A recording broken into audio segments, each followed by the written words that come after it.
मृत्युंजयाय रुद्राय नीलकंठाय संभवे अमृतेशाय सर्वाय महादेवाय ते नमः।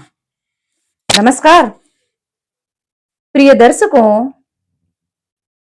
15 फरवरी 2026 महाशिवरात्रि, महापावन रात्रि यानी कि महाशिवरात्रि। इस शिवरात्रि का हम सब एक एक क्षण का कैसे लाभ उठाएं।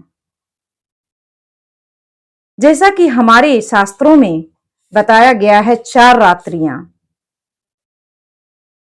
एक मोहरात्रि, महारात्रि, कालरात्रि और दारुण रात्रि।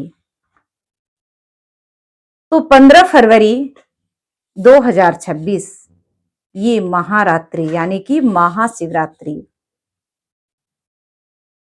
तो इस महाशिवरात्रि पर भगवान शिव को हम लोग कैसे प्रसन्न करें। भगवान शिव, जिन्हें हम आशुतोष भी कहते हैं, वो थोड़े से भक्ति से ही हमारे बाबा भोलेनाथ प्रसन्न हो जाते हैं।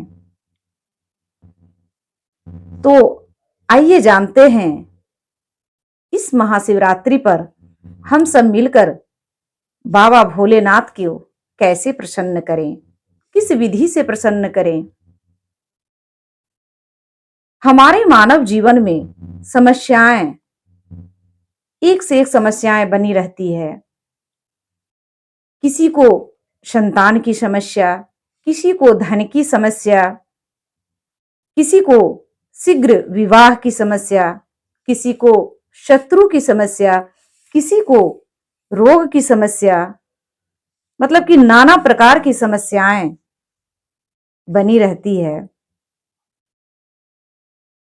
तो इस समस्या से छुटकारा पाने के लिए आज मैं आप लोगों को बताने जा रही हूं कि इस महाशिवरात्रि पर भगवान भोलेनाथ को किन किन चीजों से आप लोग अभिषेक करें और भगवान की पूरी कृपा आप लोग प्राप्त करें। तो जैसा कि आप लोग प्रायः बहुत सारे लोग जानते ही होंगे कि बाबा भोलेनाथ के पूजन में सफेद चीजों का प्रयोग करना चाहिए, जैसे कि सफेद आसन, सफेद वस्त्र, सफेद चंदन, इन सभी चीजों का प्रयोग करना चाहिए। अब करना कैसे है? बहुत सारे दर्शक के मन में रहता है कि हम अगर यदि भगवान भूतनाथ की, भगवान भोलेनाथ की अभिषेक करेंगे तो किन चीजों से करें और किन मंत्रों से करें। तो मैं आज आप लोगों को उन सब की जानकारी बताऊंगी, दूंगी। तो जैसा कि स्नान आदि से निवृत्त होकर आप लोग उस दिन, आप लोगों की जो दैनिक पूजन है उस पूजन को कर लें। उसके बाद अगर यदि आपके पास स्फटिक का शिवलिंग है, नर्मदेश्वर शिवलिंग है, पारद शिवलिंग है, चांदी का शिवलिंग है, सोने का शिवलिंग है, तो आप लोग उनका अभिषेक करें। और अगर यदि जिनके पास नहीं है तो पार्थिव शिवलिंग का अभिषेक करें, यानी कि मिट्टी का शिवलिंग बना करके उनका अभिषेक करें। वैसे तो उस दिन मंदिर जाना चाहिए, मंदिर जाकर ही भगवान का पूजा पाठ करें तो अच्छा रहेगा। लेकिन प्रायः मंदिरों में उस दिन बहुत ज्यादा भीड़ रहती है और उस भीड़ की वजह से हम लोग विधिवत भगवान शिव की पूजा नहीं कर पाते हैं। और अगर यदि आप लोग के पास सुविधा है, घर में शिवलिंग है, तो घर पर आप आराम से बैठ करके विधिवत पूजा कर सकते हैं। अब किन किन चीजों से करना है, किस मंत्र से करना है, ये मैं बताती हूं आप लोग को। जैसा कि आप लोग भगवान को रखे हैं, यह हो सके तो आप सुविधा अनुसार, अगर यदि आप लोग के पास सुविधा है तो आप ब्राह्मण के द्वारा करवाएं, और अगर नहीं सुविधा है तो अपने से भी कर सकते हैं। सफेद आसन, सफेद वस्त्र पहन करके भगवान की पूजन में जितनी भी सामग्रियां हैं, सामर्थ्य अनुसार आप लोग ले लें। भगवान की पूजन पंचोपचार, दशोपचार, राजोपचार, षोडशोपचार से भी होती है।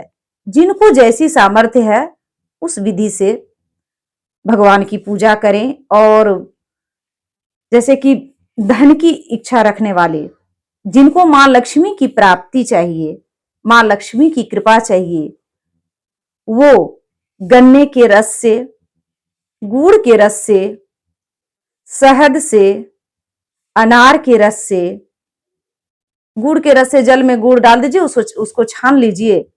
इसके बाद उससे भगवान शिव का अभिषेक कीजिए।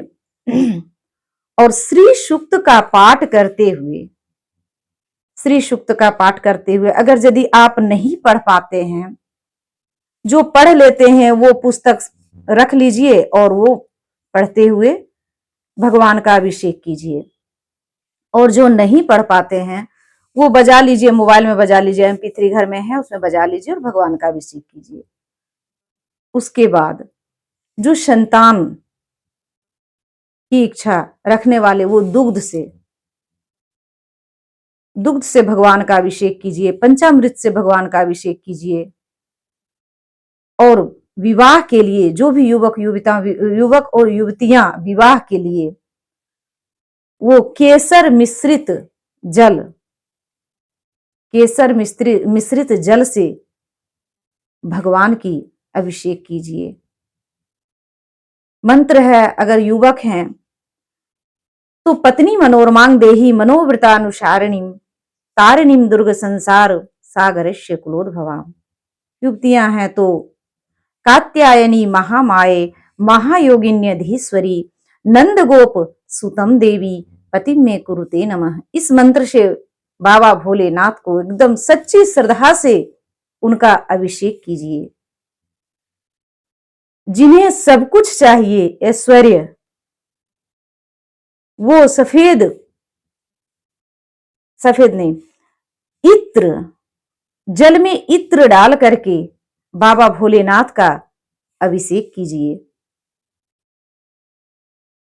उसके बाद विधिवत उनका जो आवाहन से लेकर विसर्जन तक विधिवत उनका पूजन कीजिए। इसमें सबसे महत्वपूर्ण है रात्रि जागरण।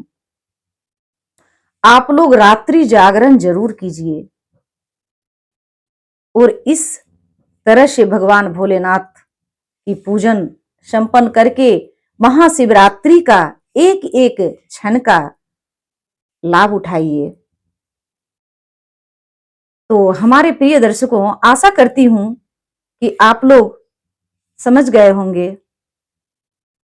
फिर अगले वीडियो में मिलेंगे, तब तक के लिए आज्ञा चाहती हूं। नमस्कार।